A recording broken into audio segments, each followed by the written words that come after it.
Alikho lishona lingenazo ezalo yamukela kenazi ezihamba phambili namuhla. Sekubalwa izinsuku kuqale ezikamatikuletsheni. ICOSATU ikhala ngamathuba omsebenzi kanti kazigculisi ezihlala abafundi ongoye. Izindaba ze1KZN TV zifundelo Siyabonga wakaduma ninabezulu elidume esandlwane siyakhuleka. Zizoqiniswe zokuphepha ukuvikela amaphepha okubhala izivivinyo zikamatikuletsheni wanonyaka okulindeleke kuqala emaduzane.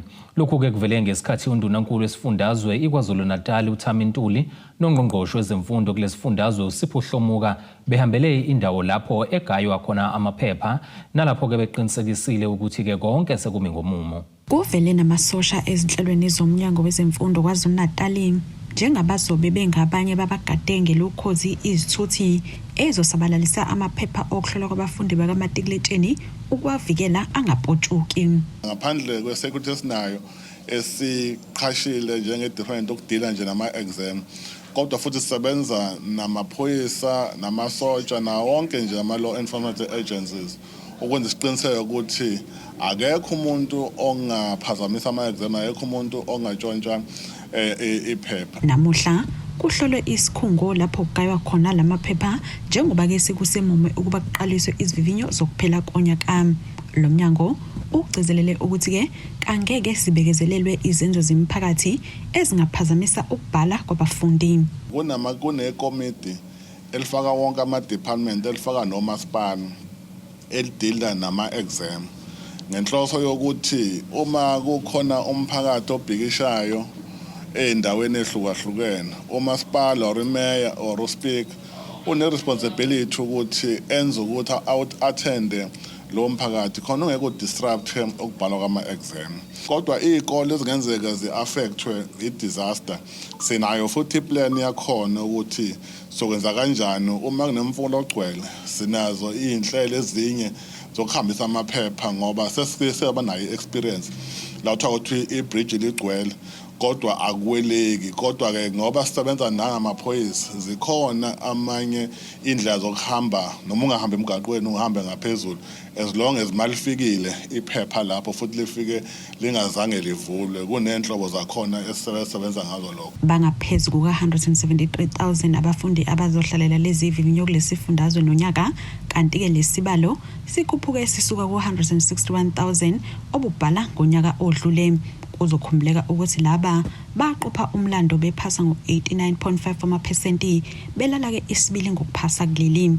Undunankulu ukhuthaze ukuzimisela kubafundi. It's important that they use the last opportunity to prepare for themselves, and they use whatever resources they have quite in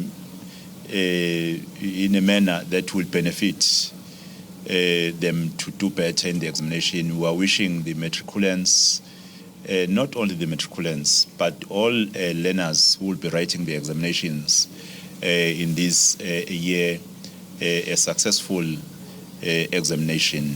Ezindabeni ze1KZN TV kube kuntomo khona Mvubo ngesethekwini. Inyunyana yabasebenzi ICOSATU ibambe imashi isuke eKingdon uZulu yaphela City Hall eThekwini ngenhloso yokuzwakalisa izikhalazo ngokugqoza kwamathuba omsebenzi, ukudilizwa kwabasebenzi nokunye. Lo mfelandawonye buhambisana nemashi kazwelonke esingathwa minyaka yonke ngomfumfu. Le mashi ICOSATU ibahambisana nezinye zesifundazwe la khona bekubungazwa usuku iNational Day of Action. Kwezinye zezinto abayidalulile kuhlu lwesikhalazo baveza ukuthi abeneme ngezinto umasipala weTheku esiqhamukayo ngabanye abahlonishwa kepha bengathatheli izinyathelo.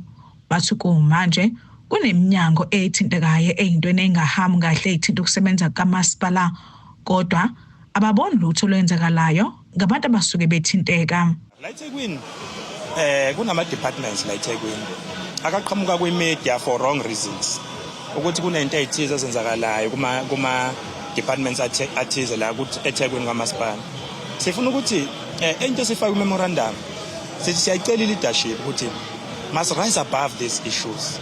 They must confront lezi zinto ezirong ezenzeka kulama department, and ama officials lawa implicatekayo siyafisa ukuthi sibone kuba khona into eyenzakalayo kulawa officials. They must be held accountable. Imasha lesi sifundazwe ibihanjelwe nanguloyo ongusekela mengameli wokuqala weCOSATU kuzwelonke uMike Shingange. Uthi usuku nosuku ngebelendo ukuthi kuze kube khona amamashi kepha izimfuno nezikhalazo zabasebenzi bazozilwela mihla namalanga besebenzisana nezinyunyana ezingaphansi kwalomfela ndawonye.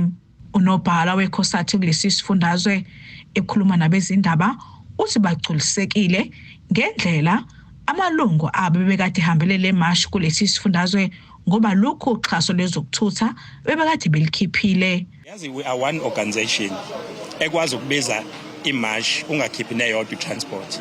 All these people that you see akekho noyedwa singathi sikhiphe transport, sikhiphe itekisi noma sikhiphe ibhasi or sikhiphe anything ukuthi bakwazi ubezela. So abasebenzi kusho ukuthi bayayibona into esibabizele yona. Njoba ubona be-attende sicabanga ukuthi baningi kakhulu for workers ongazikaze uze uba provide nge-transport ba-attende ngalezi number ba-attende ngazo lana. We are happy as COSATU. Uhlu lwesikhalazo lamkelwa uloyo ongungqongqoshe womnyango wezobuciko namasiko kulesi sifundazwe umuntu omuhle Khawula emele ihhovisi likaNdunankulu wesifundazwe uThami Ntuli. I'm here standing on behalf of the Premier to accept the memorandum that has been read to you. I am with the Office of the Premier, the advisor to the Premier, Dr. Kwala. I promise that from here, the memorandum is going to be handed today in the next hour to the Honorable Premier. The Premier will table it to his cabinet and at the appropriate time and through the proper channels that the leadership of COSATU is aware of engaging with the provincial government. You will then be able to get the responses through those appropriate channels. Kutebogo Sibisi, wezindaba ze-1 KZN TV, kuChannel 261, ngiseThekwini. Uhlalo wekomiti lezemfundo ephakeme ePhalamende uTebogo Letsi uthi abaneme ngesimo abasifice ezindlini zokuhlala abafundi besikhungo semfundo ephakeme uNgoye eDlangezwe eNyakatho nelikaMthaniya asebehlale isikhathi esilingana nonyaka bengenawo amanzi. uLetsi usho lokhu ngesikhathi leli komiti lizohlola ingqalasizinda yezakhiwo ezihlala abafundi kulesikhungo njengengxenye yohlelo lokuhambela zonke izikhungo zemfundo ephakeme KwaZulu-Natal. Ukuhambela kwaleli komiti bekuhlola izingqalasizinda yezindawo zokuhlala abafundi ukuthi ke zesimene esifanele yini ukuthi ke kungahlala abafundi. Ingu-167 billion amarandi imali ke etshalo uhulumeni ukuthuthukisa ingqalasizinda yezikhungo zemfundo ephakeme. Umsebenzi waleli komiti ke ukuthi ke lakho ubudlelwano phakathi ke kwabo nalesi sikhungo ukuze ke basebenzisane ukuqinisekisa ukuthi ke isikhungo sinakekela izidingo zabafundi. Njengoba leli komiti behlola ingqalasizinda ezinye zezinkinga abazitholile abangenemi ngazo ukuthi ezinye zezindawo ezihlala abafundi azinawo amanzi futhi ke azikho esimene esikahle. Into engekho right lapha esibonile ilama res especially G block where almost yonke into ayikho right and then sizelana ku main campus saya sayobona ires entshe bayakhile enhle right kodwa inkinga yayo ukuthi akunamanzi ashisayo for abantwana nabantwana basicelela ukuthi they've not had water for the whole year and which is what we have raised with the leadership of the institution. uLetsi uthi ke kuzoba khona izinyathelo ezithathelwa laba ababhekelele ke ukulungisa kwalezi zinkinga.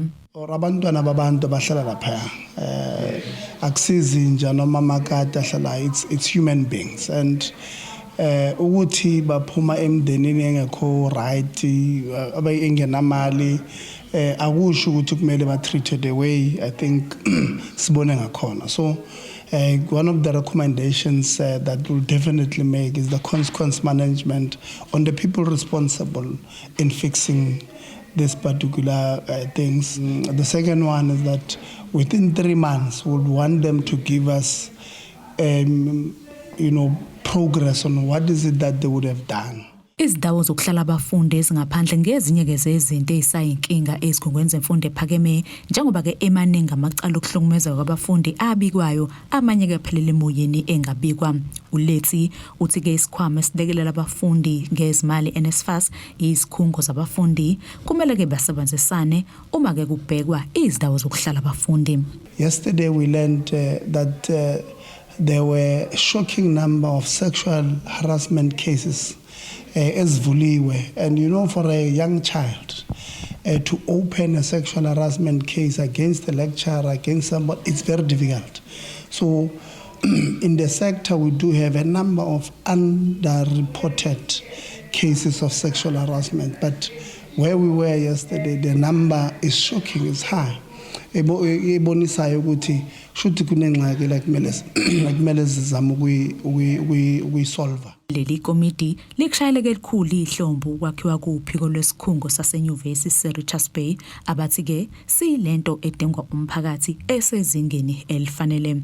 Lokhu kuhlanganisa nokufakwa kwebhilidi le-engineering njengoba lesi sikhungo besinomlando wokwentuleka kwamathuba. Estabeni za1 KZN TV nginguSamukeliso Ngqulunga ngiseRichards Bay.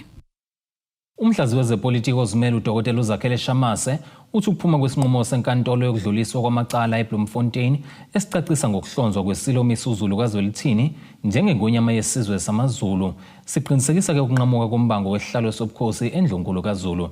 UShamase uphawule kanje kolandela ukuthi ingonyama umisuzulu kazwelithini kanye nomongameli wezwe uCyril Ramaphosa bephume phambili ecaleni lenkantolo lokudluliswa kwamacala ebeliphonsela inselelo lokunikwa ngumongameli isitifiketi sobukhosi ngonyama njengenkosi yesizwe samaZulu.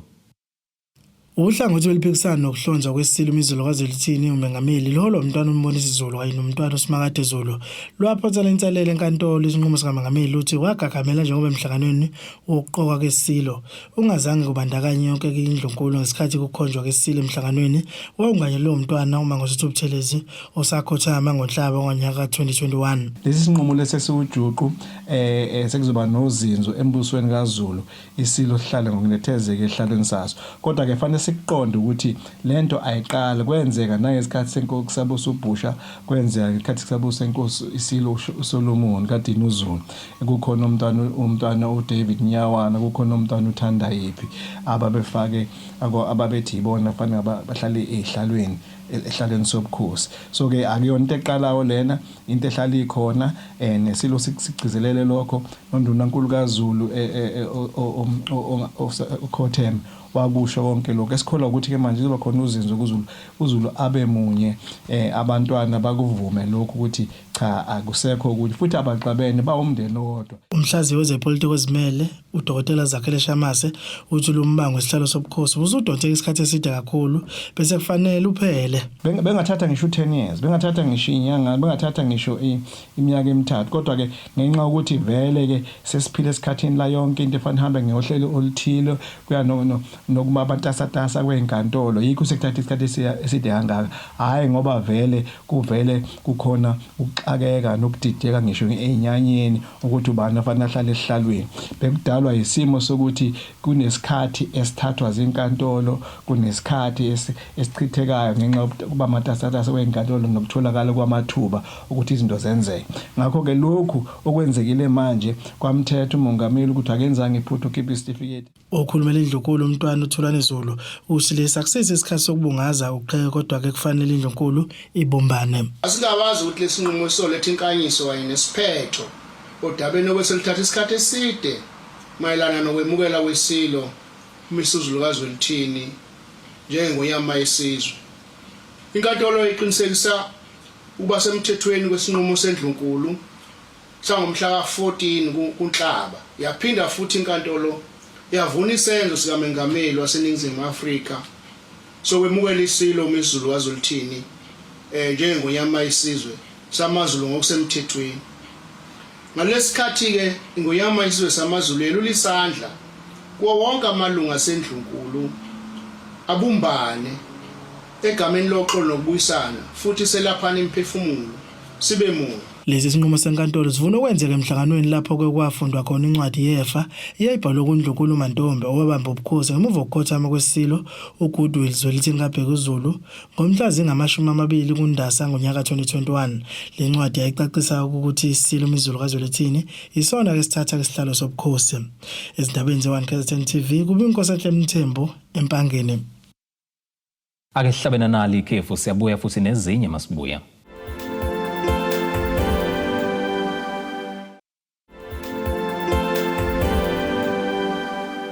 Ake sikubingelele siphinde sikwamukele ukuthi ke usanda kubukela izindaba zethu nazi ihloko ezihamba phambili namhlanje.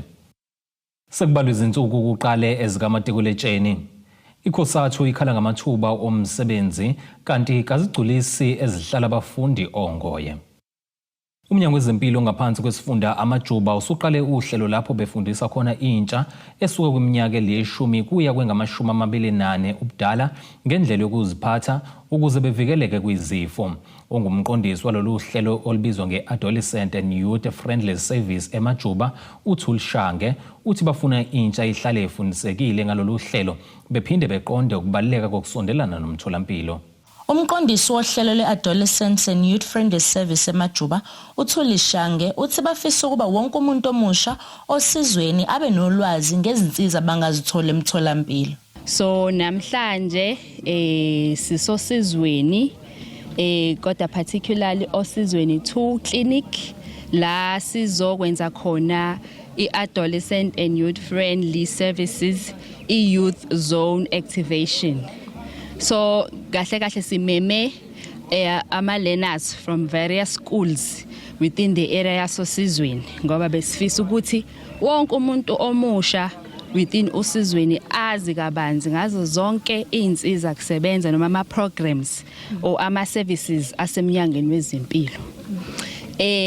Siyabuka siwumnyango wezempilo ukuthi abantu bethu abasha bayalidinga ulwazi. Uqhube ngokuthi babheka kakhulu abantu abaneminyaka eqala ku-10 kuya ku-24 weminyaka. So i-activation enjengalolu hlobo isuke izoqhakambisa i-market ngama-services ezomnyango wezempilo ahlukahlukene esinawo. Uhlelo lwethu nje lu-packed size sisebenzisana ngisho nano Love Life oyi-NGO esebenzisana nomnyango wezempilo ukuze sikwazi ukuthi si-reache abantu bethu abasha. So lolu hlelo lolu lika AYFS Adolescent and Youth Friendly Services lusuke litargete abantu abasha abaneminyaka esuka ku-10 years kuya ku-24 years abafana namantombazane. So asifuni ukuthi sishiye umuntu ngemuva. Wonke umuntu omusha ufanele ukuthi abe nolwazi khona ezokwazi ukuthi enze izinqumo ngempilo yakhe ezizomusa phambili. Uphinde waveza ukuba lezi zinsiza ziyilekelela kanjani intsha. Uhlelo olukanjena olungaphansi kwalo hlelo luka Adolescent and Youth Friendly Services lubalekile ukumaketha ama-services afana no family planning.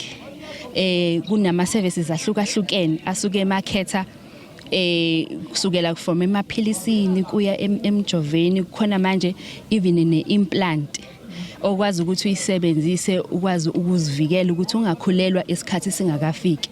Kodwa ke asikuyekile ukuqhakambisa uABC namanje usase relevant. uA omela uabstain, uB be faithful to one partner, and uC is to always condomize. Asibusase in fashion lokho sisakushumayela so Department of Health.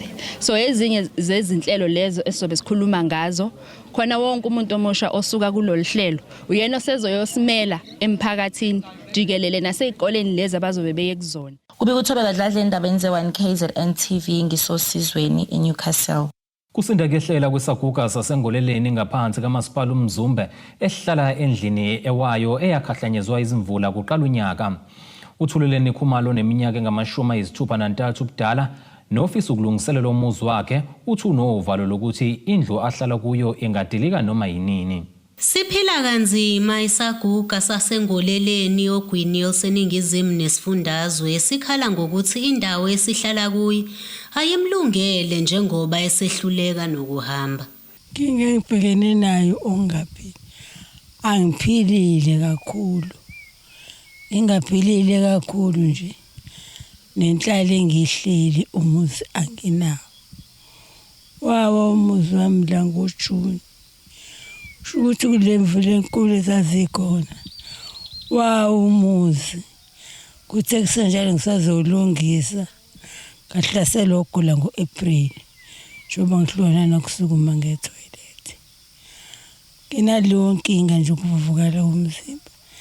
Phela ngabo makhelwana anginakudla angenalutho. Ngiyahla ngenyuka ngeimali zale impesheni encane bengiyithola. Khona wami nabashawa istroke. Nawe uyazinakekela ngalelo sengilakhela ngekho. Ugogo uThuleleni uthi akaze athole ithuba lokubhalisela indlu yomxhaso. Angazi ngize ngibhalisela indlu yomxhaso ngoba intata ukuthi singayibhalisela indlu yomxhaso kwathiwa bayeza. Tisho kanje ikhansela nimisa lokho. Ngeke umuntu uthuyeza kanti akezi. Uthi akezi kanti yeza. Sibhekile phezu ikhansela lethu lizozasiza. Manje lisezosiza ikhansela. Kanti udaba lalesaguga seluthinte nomakhelwane bakule ndawo. Sinzima kakhulu isimo sagogo. Eqaleni kokugula kwakhe besifika sombheka. Kube khona ukuthi amandla okwenza okunye asibe nawo. Isimo sendlu asikho right, iyawa. And umphakathi bofisa na ukuthi ulekelele ngeengodo. So asikwazi uyabona ukuthi ungafaka isigodo ingawa ngoba udonga la khona lisekho right. Iyanetha nje kade kumanzi nje sifika khona last week bekumanzi imvula ingenile. Sizobheka ugogo ukuthi uhleli kanjani kuhle neze. Khona manjalo ikhansela la ku Ward 9 lithi lizongenelela kulolu daba la gogo. Ngibe sengikhuluma ke na umndeni ngawenza iprofile engikutholile ukuthi ugogo lapha ya nakuba behola benomkhulu kodwa isikhathi esiningi imali bagcina beyisebenzisa ukuqasha imoto ukuthi bahambe baye ezibhedlela nasemakliniki. Ngibonile futhi ukuthi umgwaqo ongenela khona akwazi ukufika melandwe iambulance fanele bamfake ebhaleni mhlawumbe imizamo azoyenza uzoya kamasipala afuna indaba yograde asimakhele ogogo access road. Umuntu futhi utheme esuka lapho nje uzobe seyagijima amasipala futhi ayozama indaba yendlu yeTRU aphinde futhi umuntu aqinisekise ukuthi ayilale zokuphela isonto sekulona indaba yokudla bengazange umuntu akwazi ukuyihambisa ngoba into abakhale ngakuthi imali eningi abakwazi ukuthenga ukudla ngesimo sokuthi bahlala ngokungaphili. Umuntu futhi aphinda aqinisekise ukuthi njobe engene ngonyaka odlule kade kuJune kwima-by election iwadi ivuleke kakhulu asazi zonke izimo zabo bonke abantu abakhona kodwa uma ezwa ukuthi khona abantu abangaphili kahle ngendlela umuntu uyazama ngawo yonke indlela ukuthi akwazi ukufinyelela njengoba manje sesukumile kodwa umuntu aphinda athembisa abantu futhi baka Ward 9 ukuthi uma khona isimo esikhona abantu abamthinta ukhansa ngoba manje angaze ngifonelwe wali committee nawo uthe isimo sakho kodwa ke ngoba sesifikile kuthina umbiko umuntu uzozama ngawo yonke indlela ukuthi abalele lwamndini ohlala isasimo esinje. Ntando yenkosi Dlamini ezindabeni ze1 KZN TV ngibika ngisemzumbe. Ibe impumelelo yeThanda Msunduzi Cup nokumqhudelano odlalwa amaqembu amabili okuyimaqongqo City kanjalo neAC Mkhambathini United ngenhloso yokuzilungiselela ngaphambi kokuqala kwesizini entsha. Abaphathi balamaqembu bahlabeke umxhwele njengoba besalindele ukuzwa kwiSAFA ngokuqalwa ke kwemidlalo yeligi yesizini ka2025-2026. Umdlalo wezinkani zababili owaziwa ngeThanda Msunduzi Cup ugcine unqotshwa yiqembu iMaqongqo City ngamagoli 3-2. Lo mdlalo lamaqembu usebenzisela ukuzilungiselela ngaphambi kokuqala kwesizini entsha. Umqeqeshi weMaqongqo City uthi uhlabeka umxhwele ngendlela ezakhe ezidlala ngayo njengoba zikwazile ukuhlula iACM Mkhambathi United. Umdlalo wethu namhlanje umdlalo ehlezi wenza njalo manje uqala iligi ukuthi sihlola ama-players esinawo ku-teams. I think yabe bekhona abalandeli kade begcolanga abalibonelise ukuthi liphezulu kakhulu lesizini kuzosetshenziswa ngempela akuselizwe edinamo. So nje umdlalo namhlanje kuningi sikufundile khona esibone besisebenzele khona esinethemba ukuthi iqala iligi sobe sifithi ngendlela efanele. Umengameli we-ACM Mkhambathi United unxusa ukuba kubanjiswane ngaso sonke isikhathi njengoba befukula intsha yabafana ebholeni. Sibonge kakhulu ukuthi season 2 weThanda Msunduzi derby between Amaqongqo City FC ne-ACM United isiyenzeka with ISAFA Regional Office supporting our sponsors showing up, One Logics group, na bafana ukuthi they are kept busy, italente labo liyabonakala. Isikhulu seSAFA uMgungundlovu sinxuse ukube namanye amaqembu abe nemidlalo efuze lena ukuzilungiselela ukuqala kwesizini njengoba besalinde umyalelo ovela kubuholi bukazwelonke beSAFA. So support ama-teammate awu-2 AC Mkhambathi neMaqongo njengoba belungiselela nje ukuqala kwesizini. Njengoba isizini ingakaqali sisamile sisalinde unational ukuthi usho ukuthi sizosebenzisa yiphi indlela yokudlala kwamakhadi wangesenzele ukuthi unational ungakasho. Kodwa imidlalo enje siyawagqugquzela wonke ama-team aseMgungundlovu ukuthi awazigcine efit abe nemidlalo emihle kanje asimeme futhi kuyona yonke leyo midlalo. Enye yezikampani ebeyiseke lemidlalo izwakalisa ukujabula ngokubona intsha yabafana izibandakanya nezemidlalo. Lana is here to support the youth, mainly a boy child. I like the vision ECM that they have in supporting a boy child. So we as One Logics are there to support and to encourage, and most importantly, seeing the boys. We've been watching a game lana namhlanje. Lamaqembu azimisele ngokwenza kahle kule season njengoba sekhiqiza incwaba ebadlali nabaqeqeshi asebesezingeni elikhokhelwayo. Izindabeni zwa KZN TV bikuThabani Maphumulo eMgungundlovu. Ake sihlabene nali ikhefu sihlangabeze nezinye masibuya.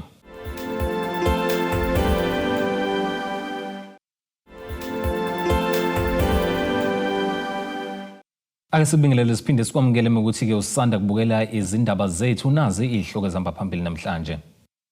Sekubalwa izinsuku ukuqale ezikamatikuletsheni. ICOSATU ikhala ngamathuba omsebenzi kanti kazigculisi ezihlala abafundi ongoye. Ake sikubhekele nansi ingosi yezomnotho. Irandi lakuleli libe 17 rand 21 cent maliqhathaniswa nedola laseMelika libe u23 rand 15 cent maliqhathaniswa nopondo waseBrithani liphinde libe u20 rand 12 cent maliqhathaniswa neeuro laseEurope. Igolide ke lona lingu $3,963.31 ounce kuthwele ongahloziwe ube $65.47 umphongolo. Ake sikubhekele ngosini ezemidlalo. Sivalwe ngumduduzi Shabalala weKaizer Chiefs isikhala esivuleke ngokhoxa kaRelebohile Mofokeng weOrlando Pirates kwibafana bafana elungiselela ukusonga kuGroup C wemidlalo yokuhlungela indebe yomhlaba wangonyaka ozayo ezoba seMexico, eCanada naseUnited States of America. uMofokeng ukhishwe ngohlaka ngomgqibelo ngesikhathi iPirates inqoba iSwelele FC kwi-last 16 ye-Carling knockout eOrlando Stadium eSoweto. Umqeqeshi webafana bafana Hugo Bruce nguyena oqinisekisile ukuhoxa kaMofokeng nokubizwa ke kukaShabalala. Wangeza ngokuthi uLeila Foster noSiphephelo Sithole balindeleke kusasa kwaziseke bebenemidlalo ngesonto. Lo mqeqeshi ugcizelele isidingo sokuyinqoba imidlalo emibili ebasalele. Ake sibhekelena nasi isimo sezulu esingalindeleka.